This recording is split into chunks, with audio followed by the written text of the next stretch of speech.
สนับสนุนโดย Extreme Build and Burn Whey Protein Isolate สูตรผสมแอลคาเนทีนและวิตามินรวม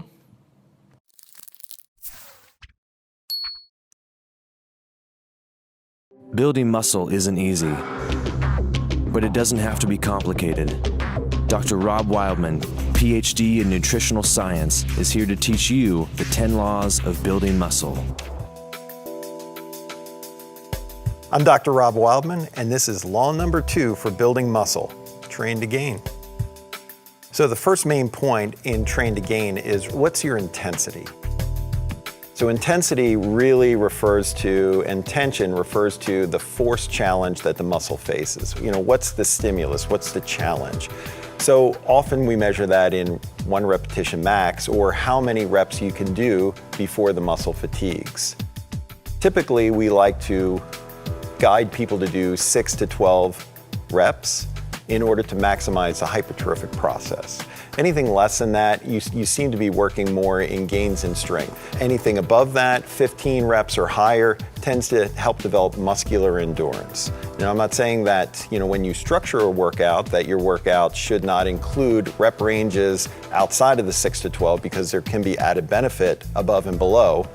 Ideally, you can structure it so that you do 5 sets, 3 within the hypertrophic range, 6 to 12, maybe include 1 strength where you're below 5, okay, and that's your heavy set, and then maybe do 1 set where you're pushing it to 20 reps. So you really activate those type 1 fibers and they do more work, and they can even hypertrophy a little bit as well, and maybe give you a little extra benefit to the 6 to 12 rep range.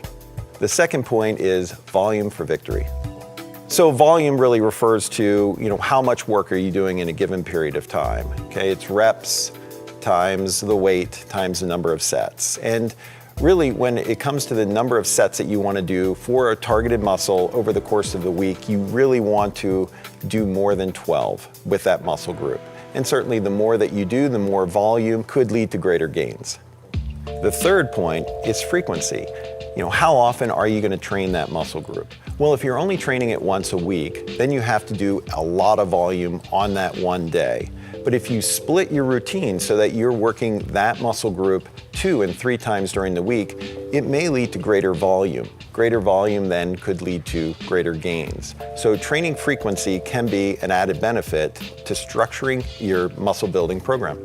The fourth point is tempo. And tempo refers to how rapid is the weight moving during eccentric and concentric contractions. Let's take bench press, for example. So during a bench press, as you move the weight up in a concentric contraction, maybe 1 to 2 seconds during that movement is ideal. And then as you're lowering the weight against the force of gravity, 3 to 4 seconds is probably ideal. A 1 to 2 ratio, concentric to eccentric, may yield the best results for hypertrophy. Anything shorter than that, especially on the eccentric side, gravity may be doing too much of the work, and you're not going to be getting as much time under tension. Anything longer than that, super slow motion, may not bring additional benefit to the table. Our fifth and final point is rest. How much rest should you have in between those trainings? Well, when muscle responds and muscle can recover, it can take a day or 2 depending on how hard you train.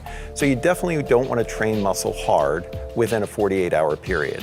Rest in between sets is also important. We know that somewhere in the 1.5 minutes area will allow ample rest for the energy systems to reset, to clear some of the metabolic waste from the muscle, to allow for proper regeneration of creatine, creatine phosphate, and ATP levels.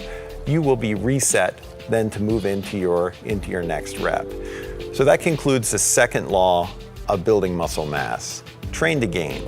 For more questions on that, you can find me, Dr. Rob Wildman, on my Twitter account at TheNutritionDoc. You'll find all 10 laws for building muscle here on bodybuilding.com.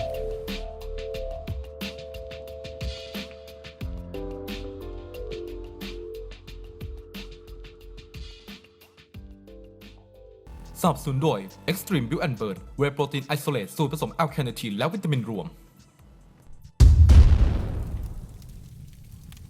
Zero Performance Sport Nutrition